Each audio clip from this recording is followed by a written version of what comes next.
Welcome everyone. We are really happy to have all of you here. This is a fabulous crowd. So we knew when we had all these celebrities here that we would get a crowd. So here we go. So we're going to talk about Framnas Township, but also just Stevens County in general. And these Thursday night programs have been great because we usually end up with people that have other little stories, and it just kind of snowballs into a really great conversation. So welcome, and there's refreshments. I think right now. No, not right now. You guys have to wait. So we are very pleased to have our guests who have a lot of family generational history in Framnas Township. We have Carl and Linda Retzlaff and Jeri Ettesvold, and Joyce is just sitting over here letting Jeri kind of do his thing. So let him shine. Let him shine. Okay. So and I'm sure we'll have plenty of opportunities to share stories and questions and whatever. And so I'm just gonna let you guys start wherever you want. So we have a few pictures to go along. Get my hands on that. I'm right over here. Okay. There's probably more people in the audience than there are in Framnas Township. The way it looks to me right now. But I was thinking, Framnas is kind of a unique township. It's got the Chippewa River on the east side of it, and it's got the Pombeter River on the west side, and it's got several lakes in between and a lot of gently rolling ground that goes in between. So it makes for a nice, unique township. I have some history here, and a lot of it is the history that I got is thanks to our daughter, who over 50 years ago did a project for 4-H, and it was called, well, she did it's my heritage. She did Framnas Township, her church, our community, and she did take her information to the state fair, and she got a purple ribbon on her book. So I had good access to it, and we had a good relationship with Carol Day, who helped us get a lot of our information together. So I might be reading too much, but I do have some pretty good history here. Framnas Township was the home of the first settlers to come to Stevens County. They were Norwegians who had settled in southern Minnesota. From there they came by covered wagons pulled by oxen. They picked a desirable spot with rolling land and small lakes. They settled near the lakes and lived in their wagons until they could make dugouts in the hillside.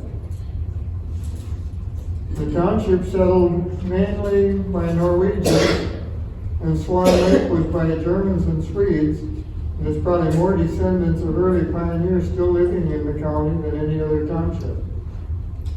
Framnas Township had many firsts. It had the first church and cemetery in the county, the first school. The first school was in the what was the Framnas Town Hall for many years. It was along County Road number 3. Now, it also had the first post office, and some information that we had, and we really can't verify it 100%, but it was said that the first post office was in the granary on the farm that my brother Kurt and I grew up on. So we kind of this business about the post office, we never quite sure just where it was. And Jeri thinks it was on your farm, didn't you? Yeah. We thought it was on the other farm, so. I went for years and never got one Valentine.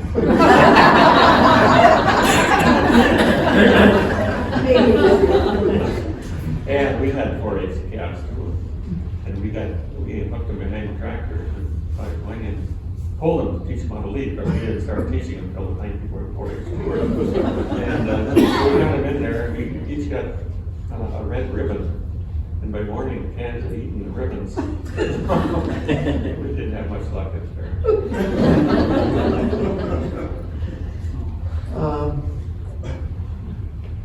Peter Bjork was the first to prove a claim in Stevens County. Lewis Hegman raised the first wheat crop, thrashing it by having oxen trample on it. The first at birth in Framnas Township was Helma Hegland in September of 1867. And according to some of the early settlers around Cyrus or Scandia, what happened to that?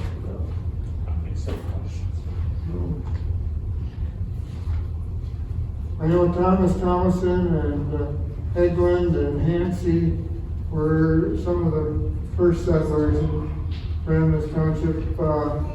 My great-grandparents came there in 1868. They didn't get their homestead until 1882. I have the names of those people.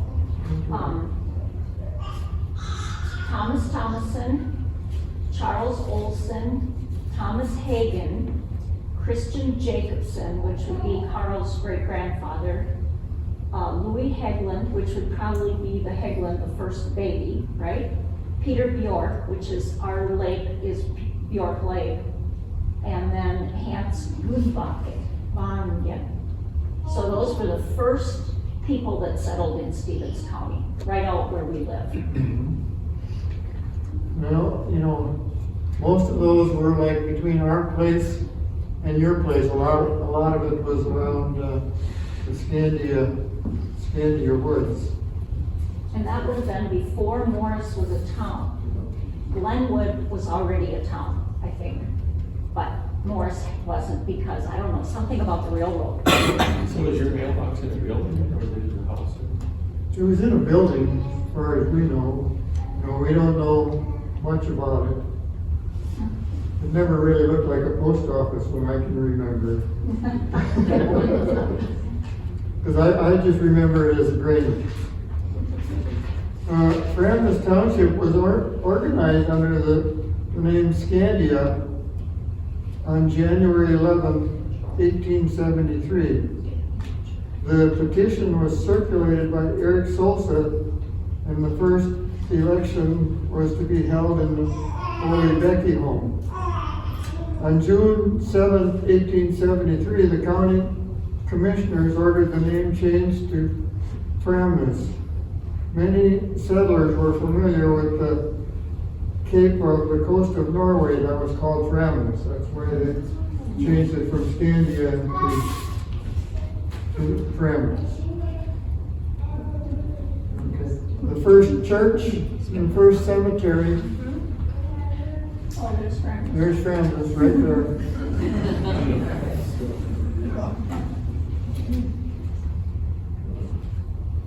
The first church and cemetery was Scandia in Stevens County. I think I have a picture of that. Maybe it's coming. What would you like? There's a picture of the first The sign. first cemetery. That's our church. Yeah. Yeah, right there. So was that the first church then, Jeri? As far as we have, there was, yeah. Because the cemetery was 1868, and then they built it for a few different years after that on the church.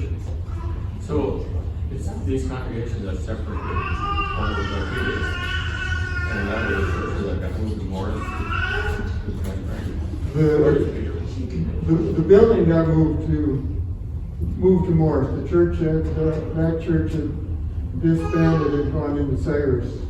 So what did they disagree on that they built two churches on a mile apart? Is that the Scandia East Cemetery then? Yeah.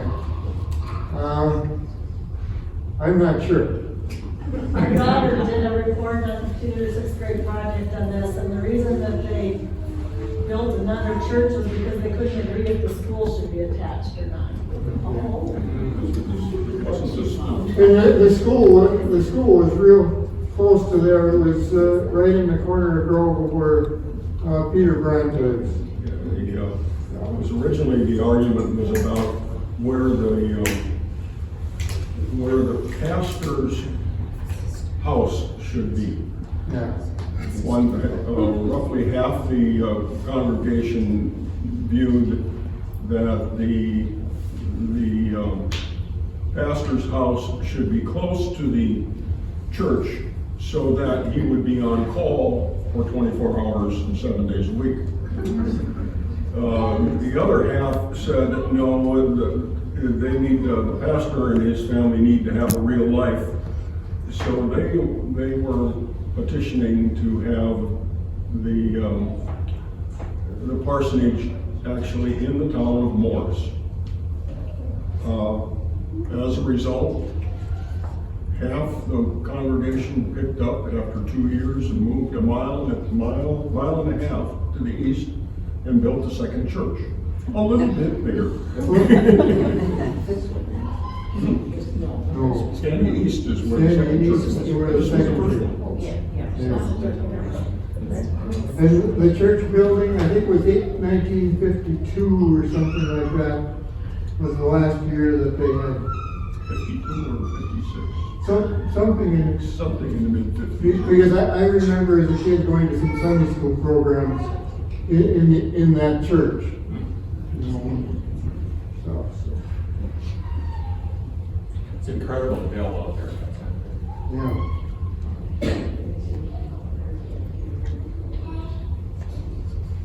My mother bought the bill from, we had a sale at Cyrus School, sold the bill. Talk louder, Carl. Okay.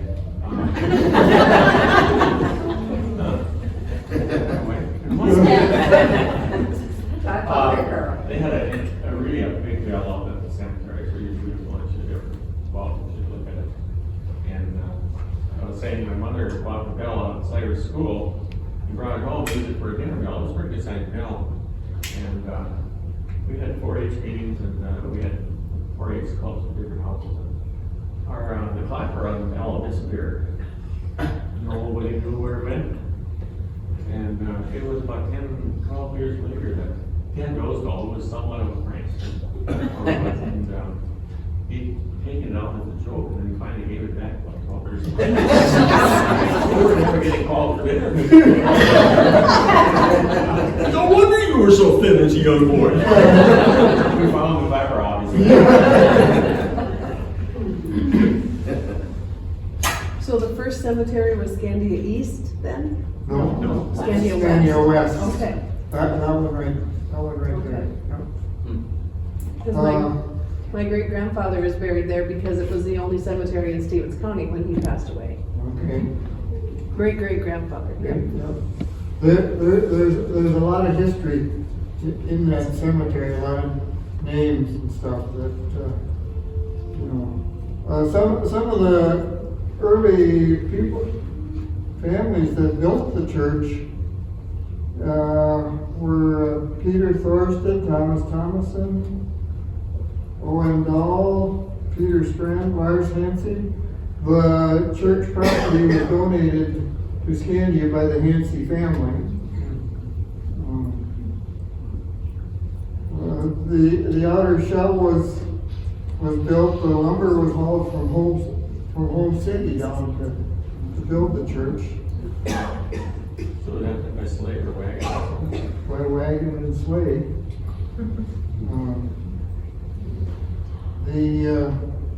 at first, after the church was built, they built the church and they didn't have enough money for the pews.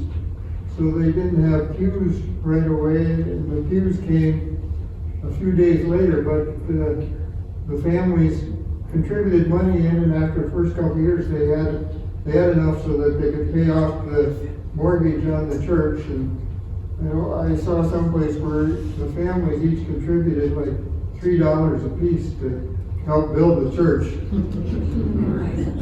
And interesting times. I heard a story about cemetery, but I think it was some, but back in the Depression era, nobody had any money, so people, if they had death in the family, they'd sneak into the cemetery at night and dig a hole and bury him. And the next morning, they had no idea who was buried there. They didn't want to mess up the fate of the lot. Okay, more questions or comments about the church? Is it still used?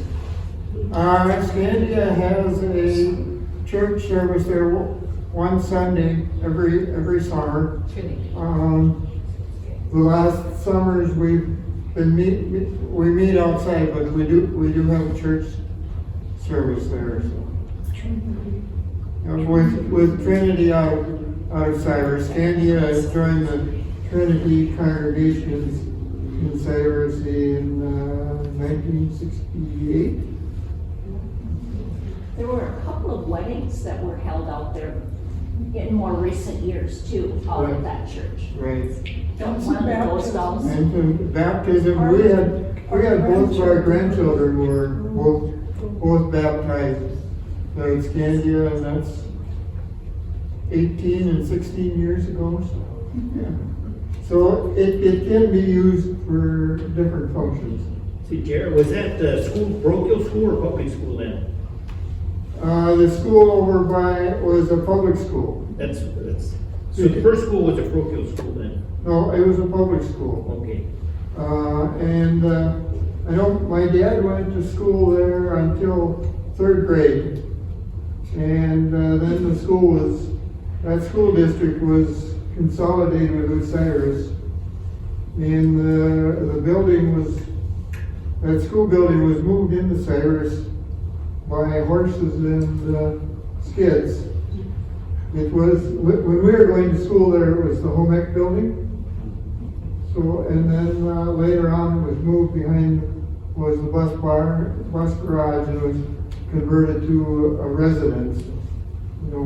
There was a tunnel going from the school to the cafeteria. Right. And some of that tunnel still. Probably the tunnel is still there. Okay, this is a curiosity point. The one window looks like a quote church window, and the other one just looks like a house window. Was the one side indeed the church? It was a stairway. That was built as an entry and a stairway, and then when they put a basement underneath, it was you'd come down that stairway and go down into the basement. So I think when it was built, on the back side of that, there was another window, because on the inside, you can see that. Okay, so that wasn't a coat closet or something where the windows No. were played? No. Okay. Stairway. There's a stairway there. Okay. But the basement's filled in. Yeah, the basement has been filled in, so that there's no basement underneath it. The walls are starting to cave in, so we built it around.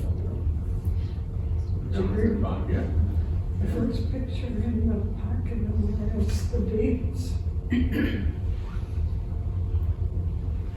Okay, I have a picture.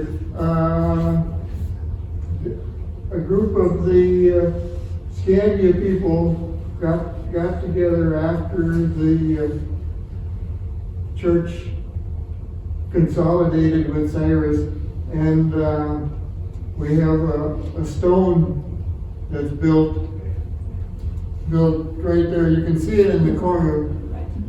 Marker. It has a lot of the history and stuff on it, and I have a picture of the stone, and on the stone it gives 1868, it was the first cemetery. In 1869, the congregation was organized. The first confirmation service in Stevens County was 1882. The steeple was added in 1889. And when we put new siding onto the church years back, Carl had some surgery 2 days before, and then 2 days later, he was up on the scaffolding putting siding on the steeple of the church. They were thinking that, as long as my body was that bad.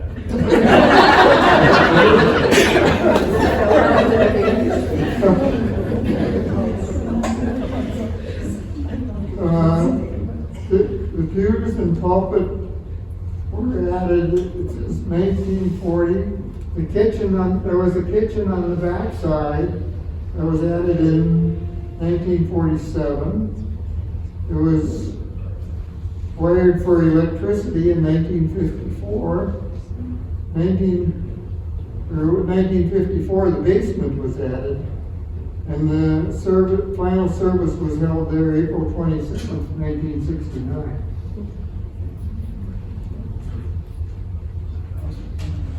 Was that an extra service then? Because I know. Yeah, it was a special service. They had dinner there for that. Actually, it was the 100th anniversary of the church also at that time, because we wanted to keep the congregation going so that we could celebrate the 100th anniversary of the church. So did that.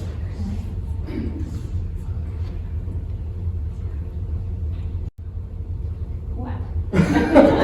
Well, I have a little bit of information here on the school. Should I? Yeah. I Go don't know in. anything about this. I'll go into that.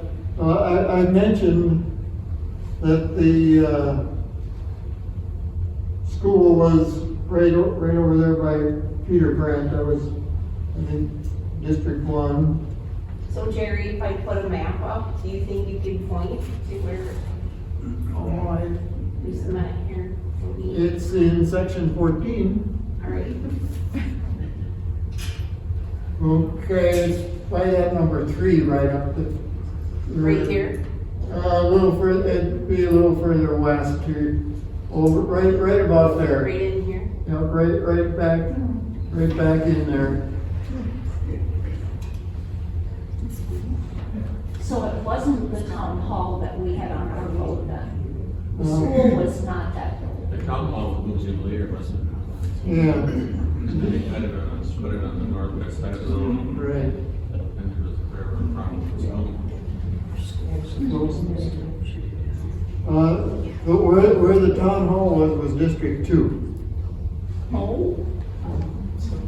So that picture, what, is District 2? Yes. So District 1 was by Peter Brandt's? Right, yeah. Okay. Yeah. There was a third school, it was District 28, which is on, just south of Highway 28 on Lake Avenue. Right. That's where I went to school until I was till 3rd grade. And that school continued until 54? Well, I was in 3rd grade.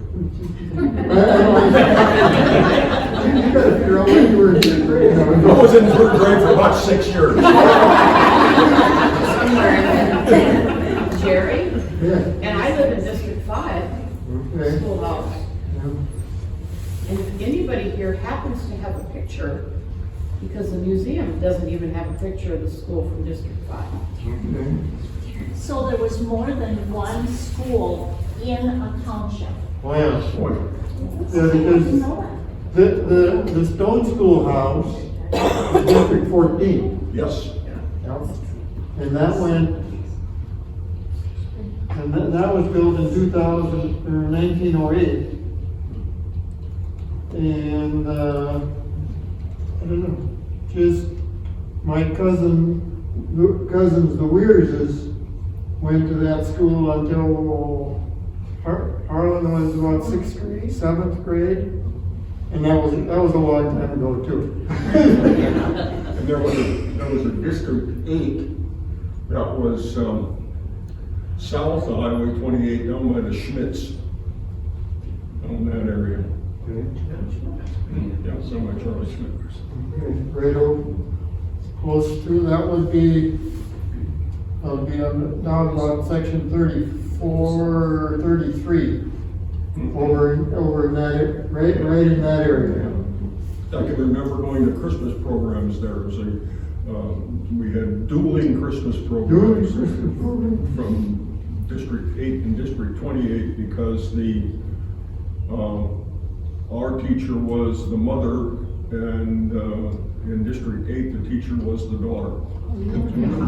So we did a lot of things together. Well, I remember going to Christmas programs at your school, plus also Christmas programs.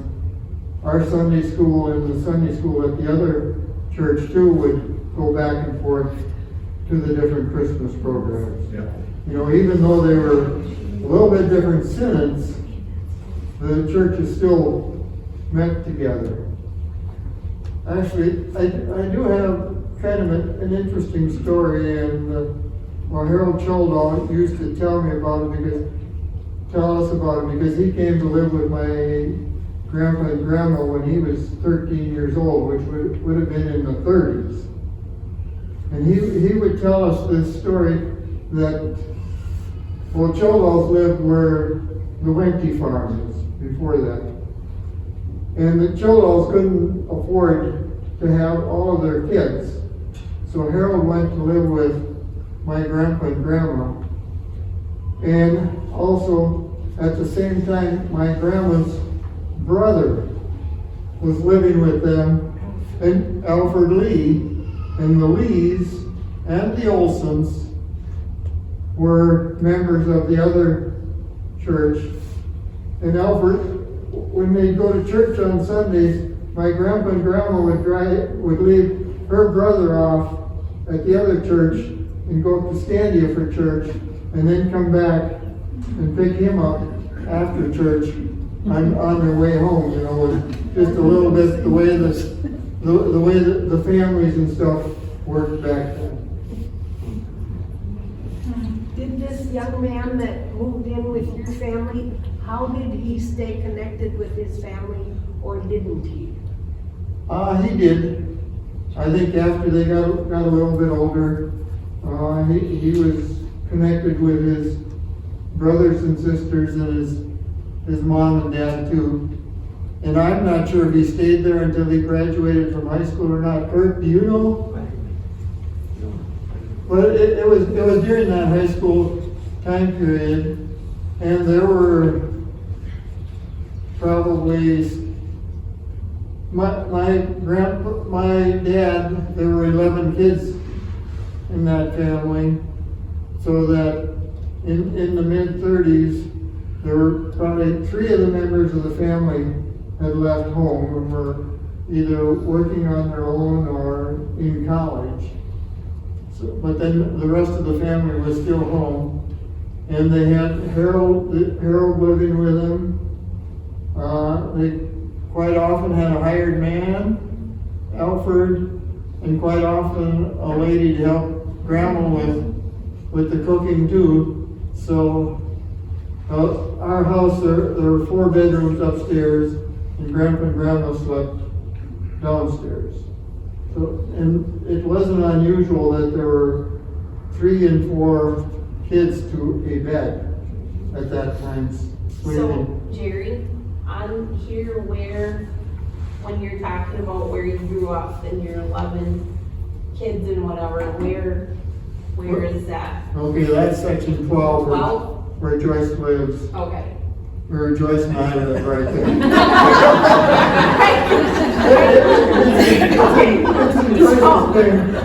guys are doing the Scandia. Oh. Okay.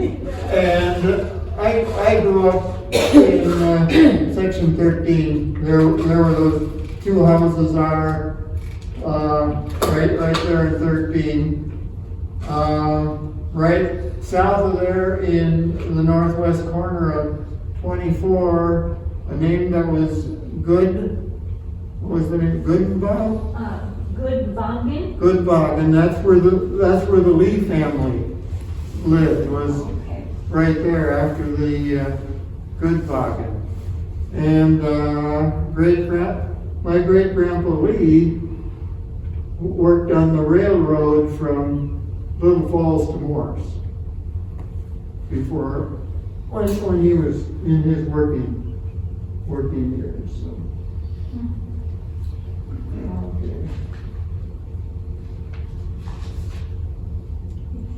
Okay, your District 5, Vicki, was built on the quarter-mile line on the south side of the quarter of Section 8. It was also called the North Star School. The school was rebuilt in 1923. That's all the information we have about that. Did anybody here go to that school? It's in the room? District 5? Like, I know Jurgensen's and Dornquist, they had gone to that school, so I don't know if there's Thorsted, Sandy?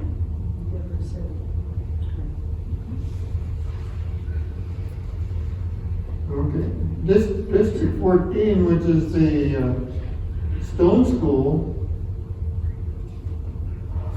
was originally located at the Satter Farm in Section 19. The school was put on a stone foundation, but in 1908 the people decided they wanted the school more centrally located, so land was purchased from the Grote family and the stone schoolhouse was built. After the school was closed, it was used for school for handicapped children for a while. Special ed was there. And then it was the home Jehovah's Witness for a while. And later became the nursery now. Very scattered. Very scattered.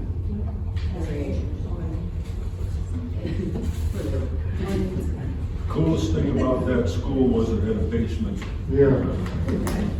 A real live basement that you could go down and play in. I was just gonna say, was it like, did you play games down there, or? Yes. Okay. Yes, and it was, for me, it was like walking into a cathedral, and it had the floors were highly polished. And of course, this was before I saw the basketball court in Cyrus. But the floor was beautiful hardwood, highly polished, and looks like they oiled it every year. It was just gorgeous. But the coolest thing was it had a basement. You could play in the basement. We had to play outside.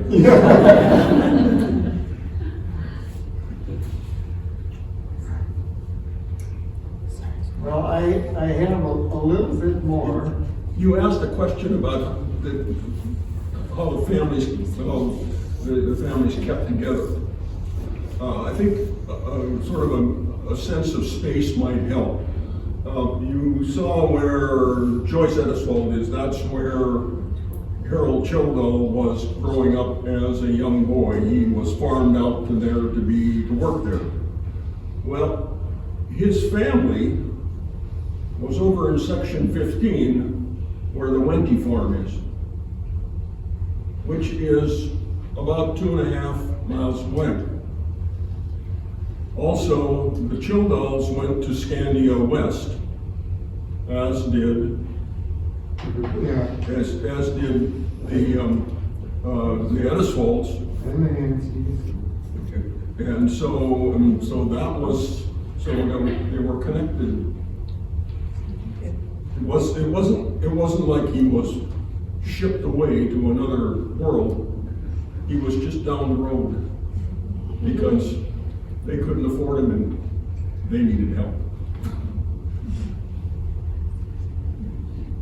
Harold Sheldon told me one time with the different churches that I don't understand the Lutheran method of churches, but he said when He told me, well, when Catholics get upset with the church, they just quit going to church.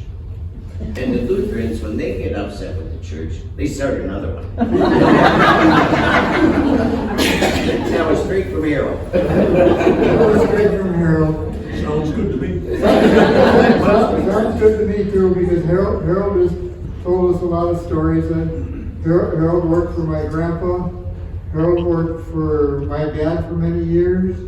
He worked for my brother and I for many years. He worked for the Hansey family for many years.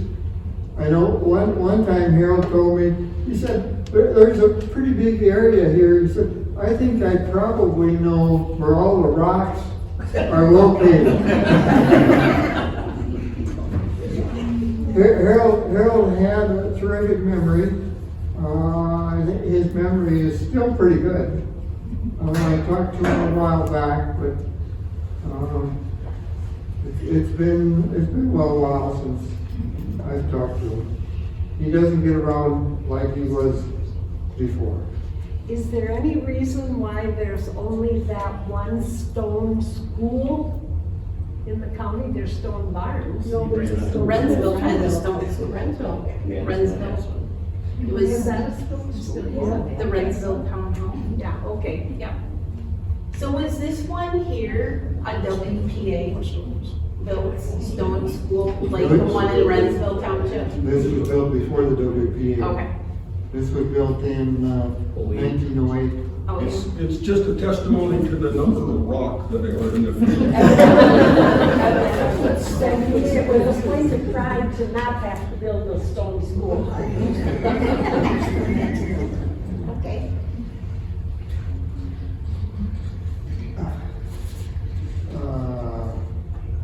Let's see, a few more bits of history about my family. My great-grandfather, I think I mentioned it already, they came here in 1869. That's when they filed their homestead claim.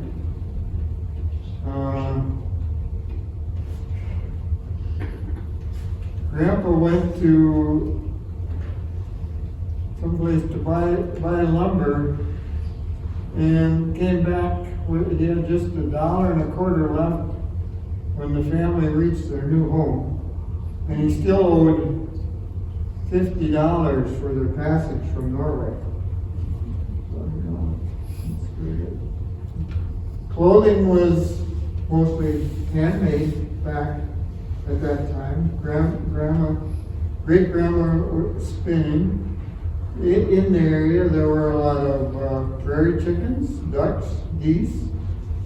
The Chippewa River was about 3/4 of a mile east of our place.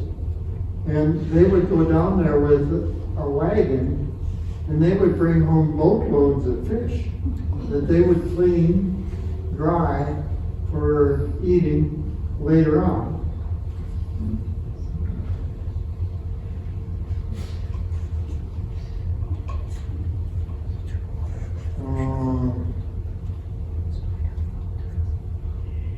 My great-grandfather lived on the homestead until 1905 when he moved to Cyrus, and my grandpa and grandma moved on the farm after they got married, and they had family there. They lived there until I think it was 1946. And my uncle and his wife lived there until we moved there in 1971. So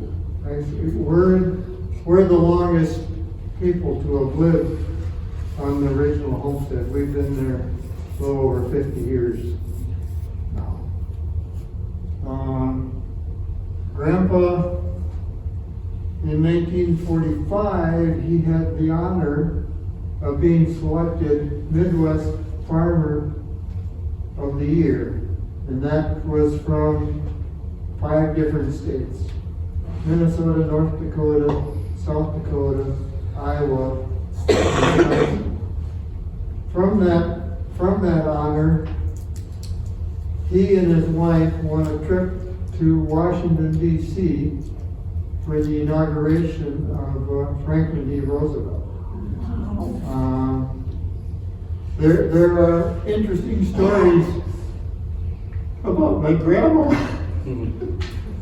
During that time, there was a tea sponsored by Eleanor Roosevelt. And Grandma got her cup of tea and her little sandwich, that was about so big, and went and sat down. And people said to her, "You aren't supposed to sit down unless Eleanor Roosevelt sits down." And she came back and said, "If I'm having tea, I'm sitting down to enjoy my tea." She wasn't going to let Eleanor Roosevelt outdo her. Another kind of interesting tidbit about it, both Kurt and I have our pictures in the 1946, I think, or 45 edition of Life, had our pictures in the 1945 edition of Life magazine. That's kind of a special, because of winning the trip and stuff. There was a whole article written about it, and lots of family pictures, and there was a picture of everybody in Grandpa and Grandma's family in that magazine, so that was kind of a fun thing. And then it was also written up in the February 5th, 1945 in the Congressional Record too, about history of Grandpa winning his award as typical Midwest farmer of the year.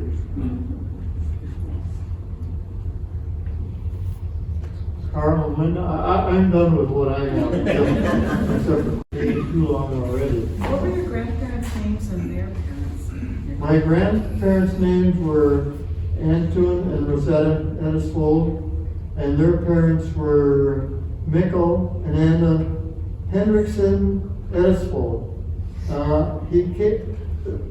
He came here as Mikkel Henriksen, but right away he changed it to Ettesvold, which was the name of the farm that they came from in Norway.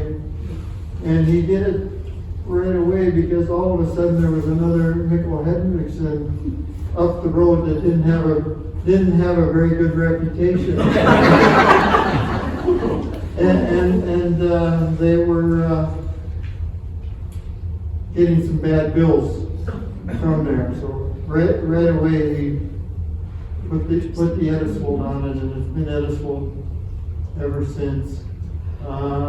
Kurt, Mary, and Joyce and I have had the privilege of doing a heritage tour to Norway, and we were on the farm places in the area that both my great-grandfather and my great-grandmother came from.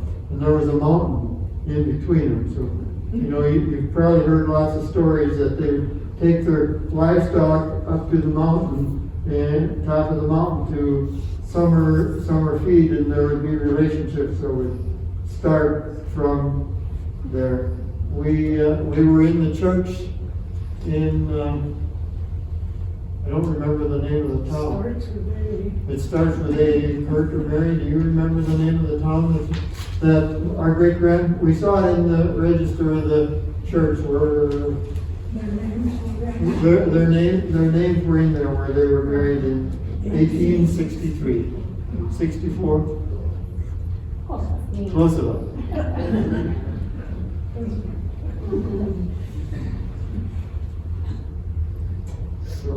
Do you happen to know where the Wadsworth Trail crossed? Didn't that cross through Framnas?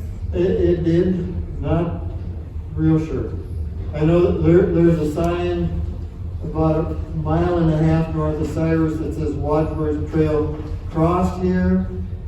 Probably, just west of there someplace down where, because the river wasn't too, there were places there where the river wasn't too big. I know that there was a trail along the west side of the river for a while. Where's this places on the map up there? Cause I'm not familiar. So the place you're talking about, which is just north of Cyrus. It's would in be- Newbury Township. Would be, yep, it would be just a little, it'd be north of the red line, which is Highway 28. Right, Is right. Cyrus is just right over it. Right, Right it over there. would be, So just, maybe kinda like across the sections of the 20s. either there or Sort of, because- section of the 13, I think. 13 and maybe a little higher. Fern Webley used to tell us at the post office that the Wadsworth Trail went through his dad's yard and down through the river there. They would find cannonballs and different things. So that would be up by Eric Wolf's name Right. in section 8. Right, it'd So be up in there, so yeah, it that's would what- kind of Through there. meander around depending on how the weather and everything was when it was real wet, and real dry. You see, the south, or kind of through the middle of Framnas Township is a lot of lakes. So they'd have to maneuver around through there. We have, at the museum, we have quite an extensive journal from Thomas Thomason, who was one of those, first settlers in Stevens County. And of course, he was Norwegian, so he, his children, I think, gave this journal to the museum, but it was all in Norwegian. And I think that they sent it to St. Olaf College and had it, translated so that it would be in English. So we do have some pretty good information from him and how he came from St. Anthony, which would be St. Paul, to Sauk Center, and then to Glenwood, and they were going to maybe buy land in Glenwood, and then they discovered 20 acres farther, there was this, to the edge of, like, I don't know, to the edge of whatever.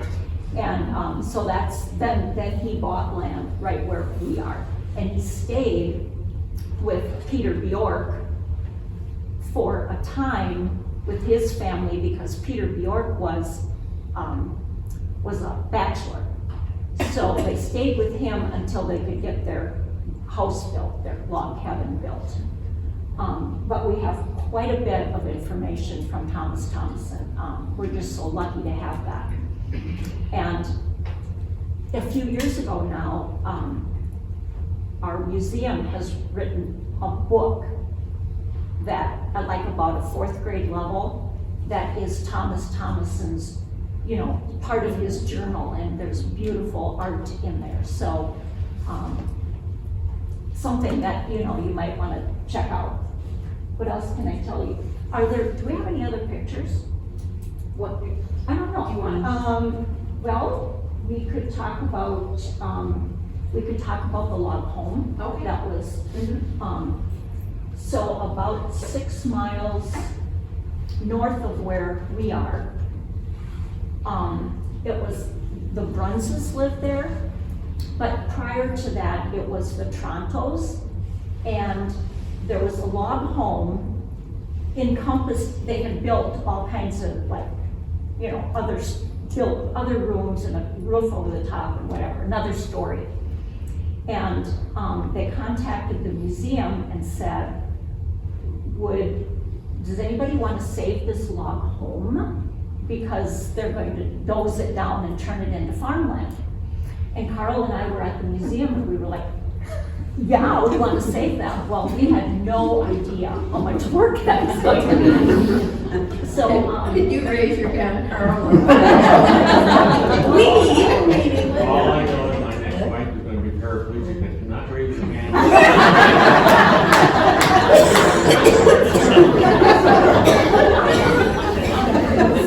Anyway, we dismantled that whole house and we finally got down to the log home, the real logs of it.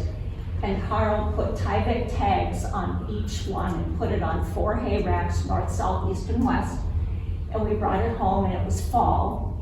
So we covered it with tarps, and then the next spring, we put the log cabin back together with his Tyvek tags.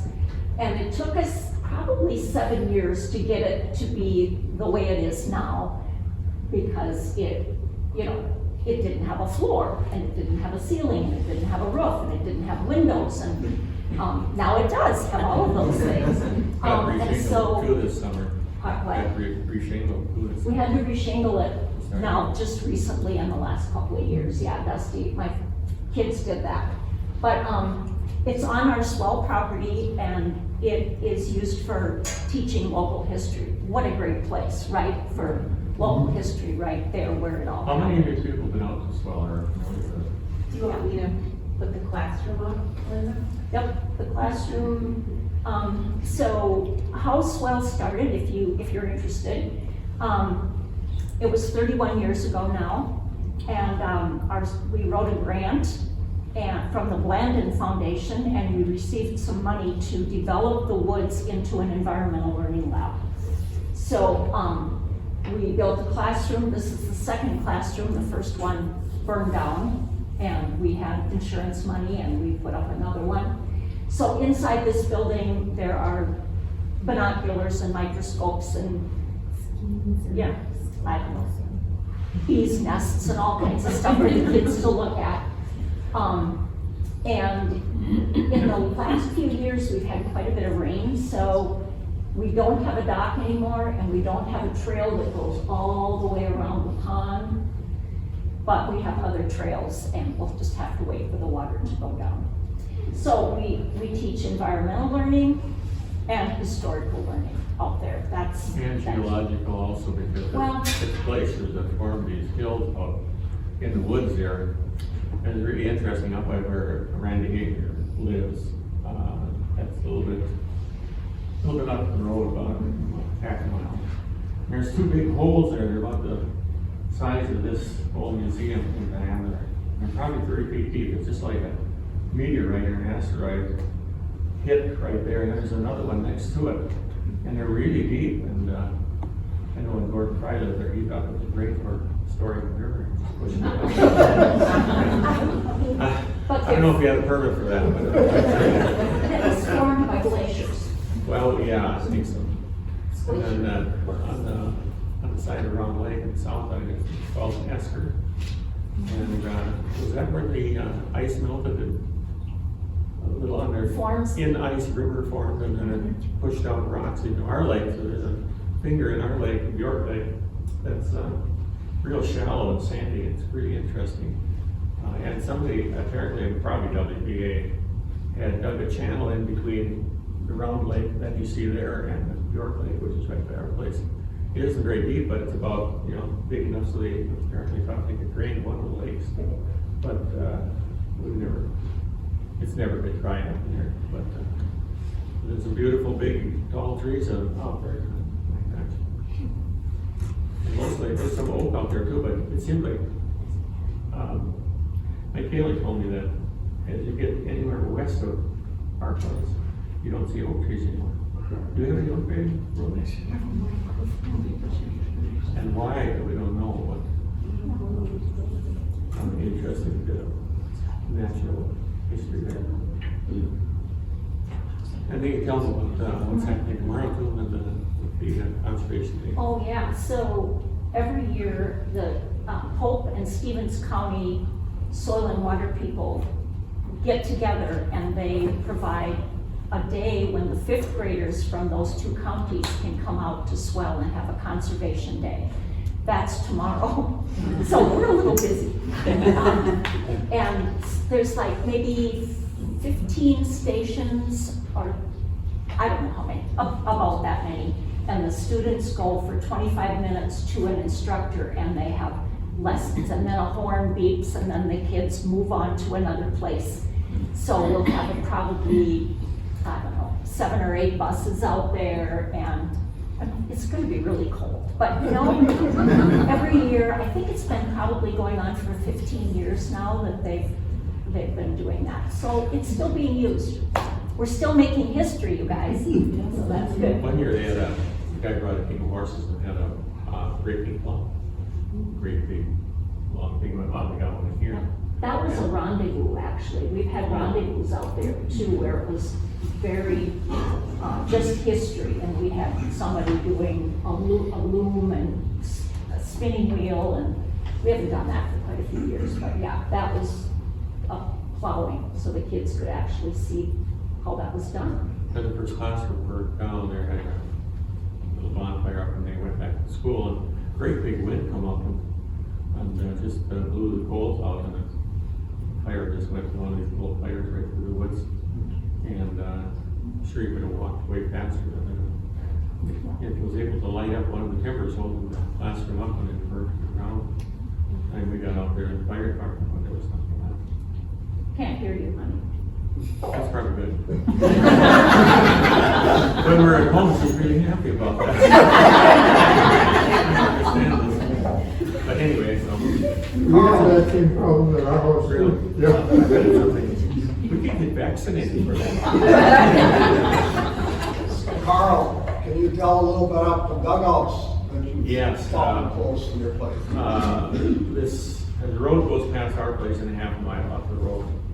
And there's on the right, there's an entrance with a sign saying swell, block, and you can drive up there. On the left side of the road, there's about 4 acres in there that's really virgin land, it's never been farmed. And there's some dugouts in there from, the biggest one is maybe from here to the wall there. And it looks like they were about, I don't know how deep, they might have been washed in over the years. Apparently they moved in there and there's water close by, and so that was a good place to get down in the water there. Cow or oxen or whatever they had. And there's some more smaller ones around, so there's probably, right in there, there's some up by where Rangers live too, up closer to where we live. And there was a couple small ones there, and there's a couple small ones in our backyard too that Dad and I thought great, put rocks in them. But they weren't very big, it looked like they were just like I don't know. It wasn't a Radisson or anything.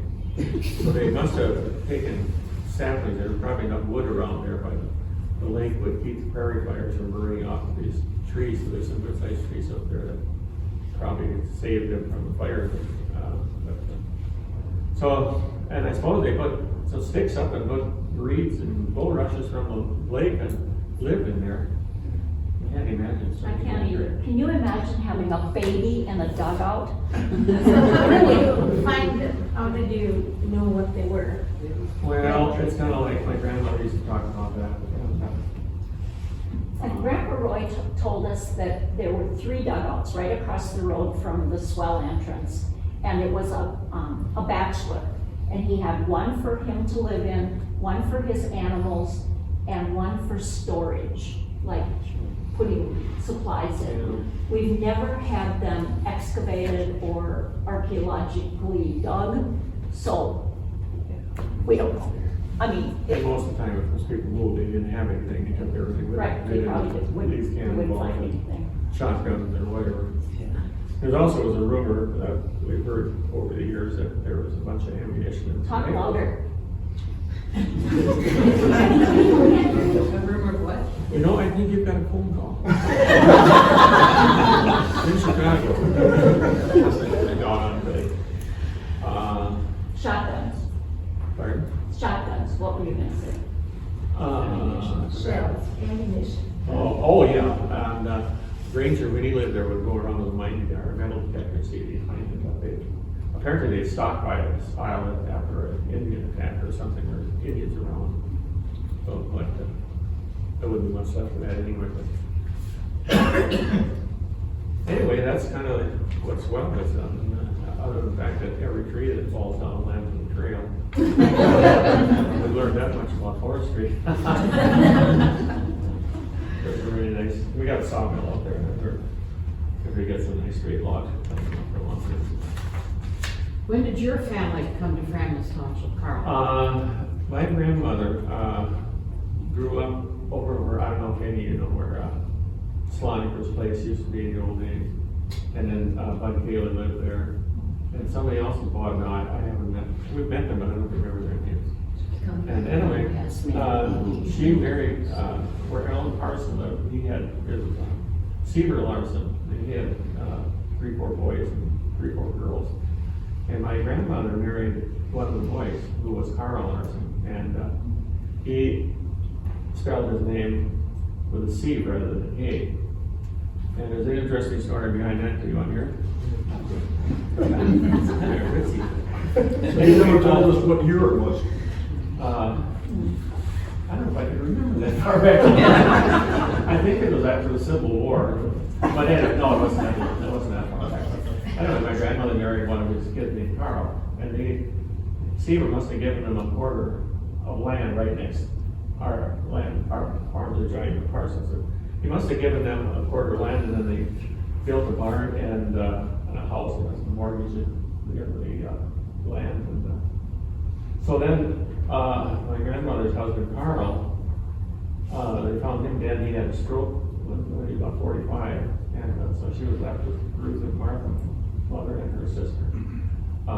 And then he got a hired man once in a while, well, it wasn't hired, he just lived there with the food and shelter, and he kind of got by, and with very little till my dad married my mother, and then they took over the farm. But she lived with us until she died. But the Jacobson part, this Christian Jacobson, that was one of those first, yeah, that was first 6, that would was be your great-grandfather. But it's not just what that's On that brain other that side. we were talking about. So that was kind of tough going for my grandmother, but she survived, you know. And this is going to make you feel good, but my grandma always talked about that when she was by herself and a hired man after her husband died at age 45 with her 2 girls. She said that she would go into the elevator. And I don't know, is your relative, was it Anton or Earl that ran an elevator? Not Earl, maybe Anton or, yeah. But anyway, she would give him the screenings from when they cleaned seed. And my grandmother, she was able to feed a cow, you know, because of that. So, thank you for your generosity.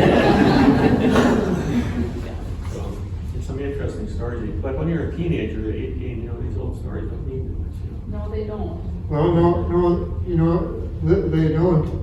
You know, I commented, well, a good friend of ours is Davis Grant. And Davis is 97. And we just lost a former neighbor, and the funeral was last week, and he was 86. And Charles Bright, 96.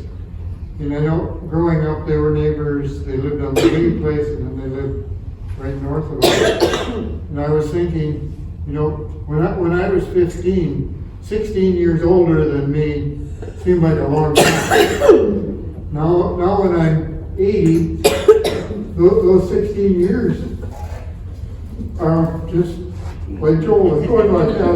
And that's right. You know, they don't seem so much different, but when we were younger, they did seem like they were a long time away. And neighbors back then, when we were growing up, they helped everybody, they helped one another a lot, you know. I think I have an answer for why that years go by so quick. You get old and you have a mortgage payment every year. Those years go by like months. So we just didn't pay. You just didn't pay. Well, the place where, you know, you mentioned Taylor, my parents always called that the Jacobson farm. For many years was the Jacobson farm, is what they knew it as. Is that the one that we have that guy's got this great big fur coat on? He looks like a buckle. Christian Jacobson. Yeah. And I know they always referred to that as the Jacobson farm. That was a log cabinet too, and then that just got dismantled. I think all the logs are gone now. Did your parents or grandparents ever have any interactions with Native Americans? I don't know about, I don't think our relatives did, but Thomas Thomason did. So I can tell you that story if you want to hear. I don't think, did you?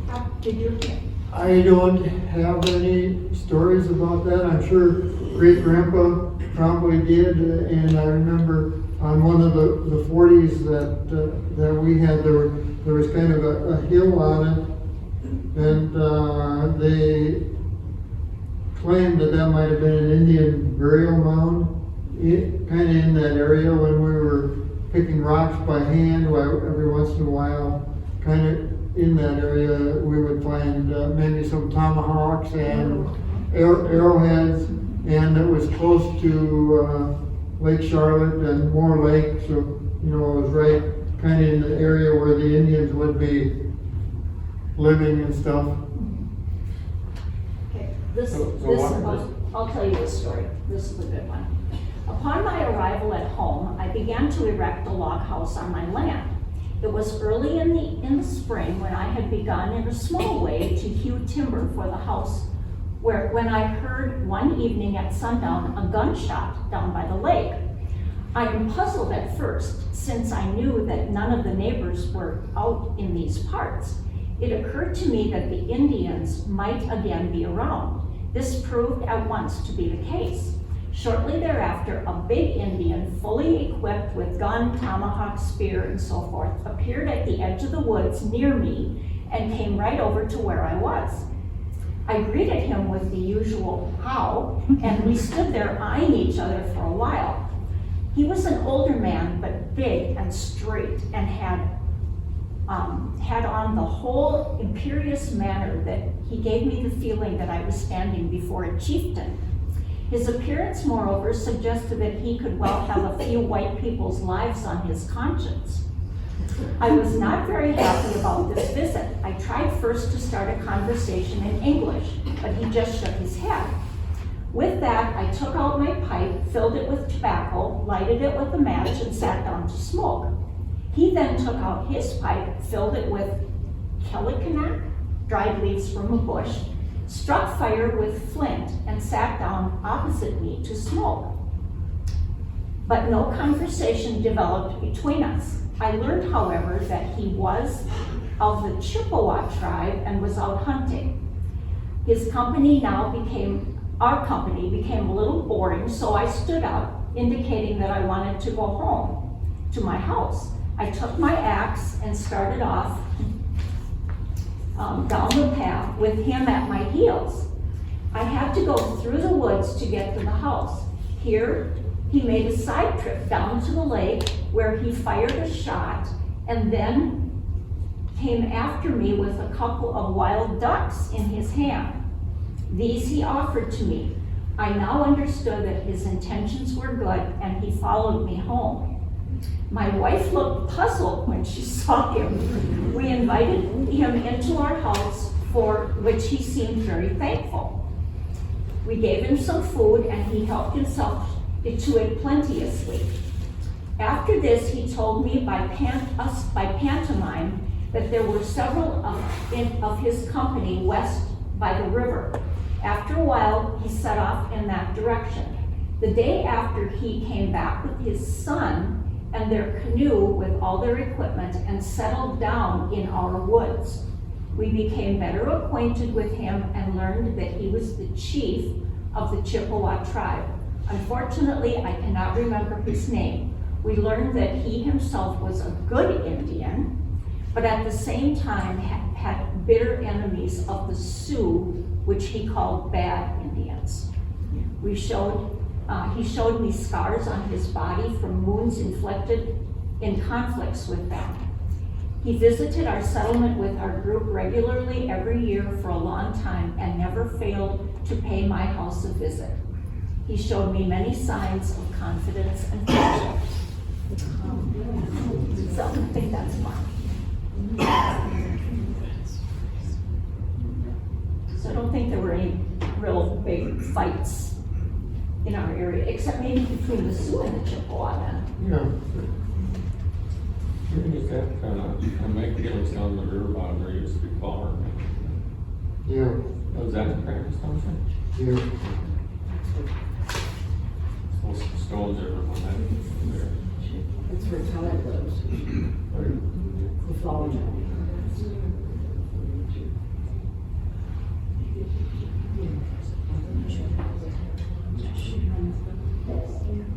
More questions or? What about the round barn? The Brent Park. Peter Brand. And, I don't know who, was that gonna be Henry? Who built that?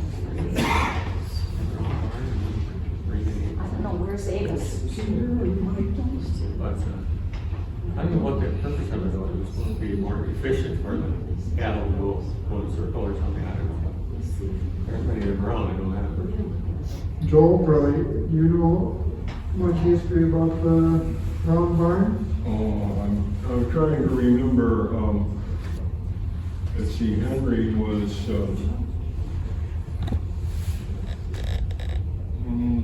It might have been Henry's dad. it might have been Henry's dad. I'm trying to, can you remember that? Yeah. It could be, yeah. No, that was 1906 was before, Henry was probably, Yeah, he was the same age as our grandparents.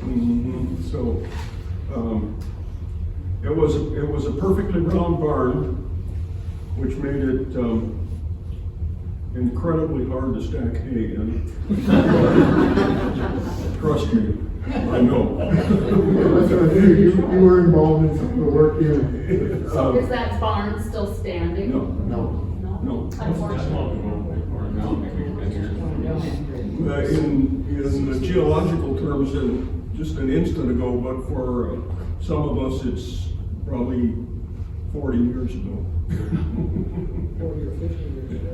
That went down. Peter was farming, and one day he was just telling me this. He had a truckload of grain, and it was starting to rain, so he just backed the truck into the hay mow, and the floor collapsed. That was the end of the mow. But So he graduated in '69 from high school, so. yeah. So on the top there, was there a chute that you could throw hay down and go right down? 2010. The top, I remember it. the top, there was a silo inside there, in the center, wasn't there? Was there a silo inside it? To the side. It was on the side. Where that wagon is now. Okay. There was a lower level where the milking was done. You can't see it on this picture, but there was a lower level. Yeah, there was, the lower level was the milking, was the cattle barn. And the milk. We're supposed to stack loose hay, not hay. I know, well, that's what happens when you get twine.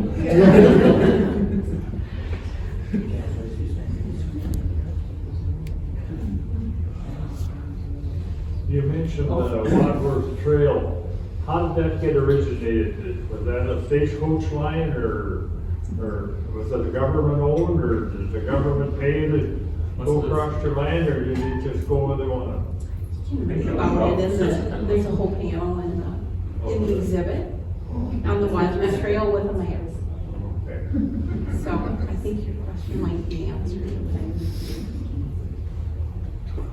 But it was the trail from, like Carl just mentioned, from St. Cloud to Sisseton, South Dakota. There was a fort there. There was a fort there. It's quite a few years ago now, but Carol Day had organized a one-day tour that started, well, we loaded the bus here in Morrison, went out northwest northeast of Morrison, followed the Sisseton Trail and made different stops along the way on the Sisseton Trail out to, or the Wadsworth Trail out to Sisseton, South Dakota, and Fortune out there. And Larry Hutchins was there. He was out one day, and he was telling you about a road that went through our farm from Herb Mickelson's, would have gone, there's a couple of ponds in there, and went between the ponds, you can still see where they built up the road, and then I think the WPA made a cut through it with a drain.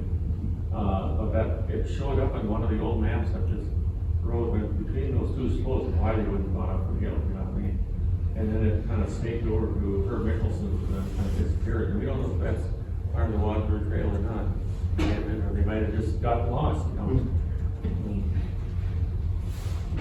Some of the stuff is along with that. Eventually, came across and ended up at Gager Station, which was in Framnas Township. Is that from Marion Sharp at the wheel? Yeah. We could see the ruts when I was a kid at Jim Stevenson's.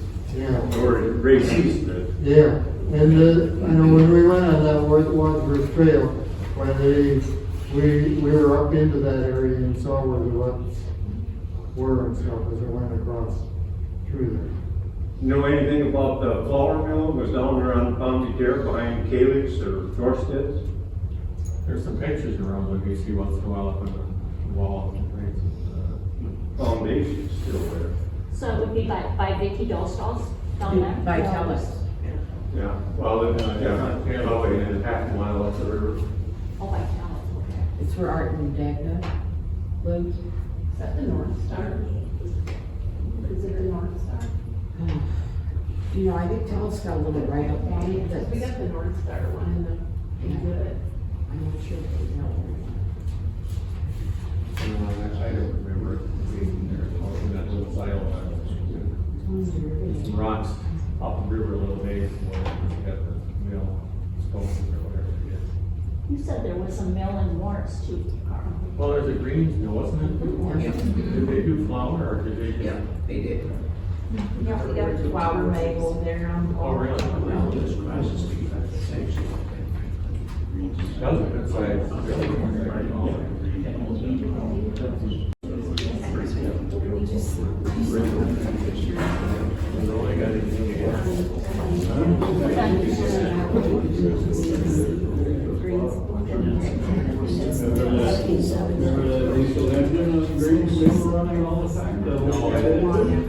What was it? It was an old cabin. Really? They were on the mill. Was there a railroad there?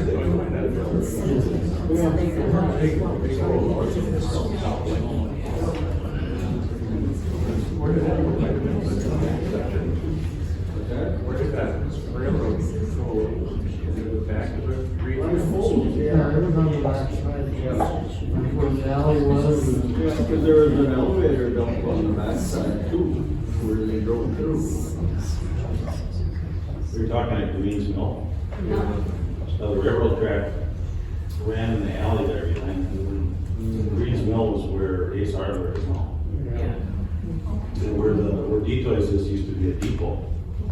That was told by my grandparents. And that depot was sitting out South Alberta on the same park. We just ran across a photo of the depot being moved, Oh, really? so they could put country kitchen there. Yeah, that's a win So difference. we have 3 pictures of that depot getting moved. We just ran across them today.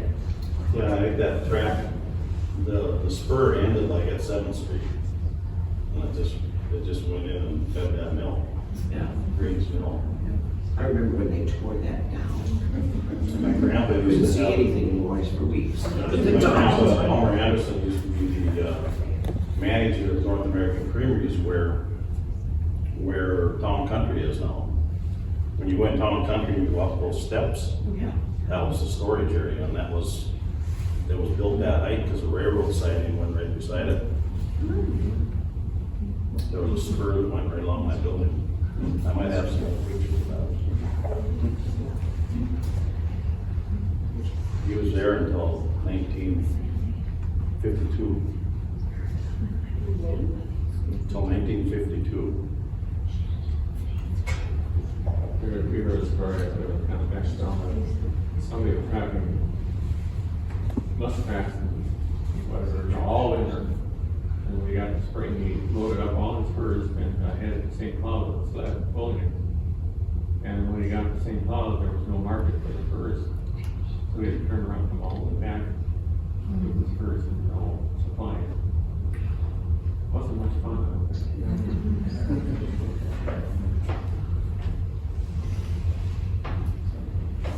We're done. Thank you. Yeah, thank you all for coming. Well, let's give our guests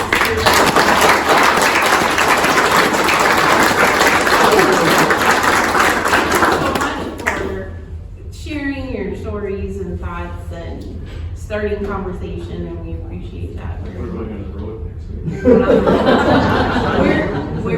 We're groupies now, we're gonna follow you where you're going. So, there's still some things back there to grab, and, thank you again for joining us. And our next event is coming up in about a month, or a little less.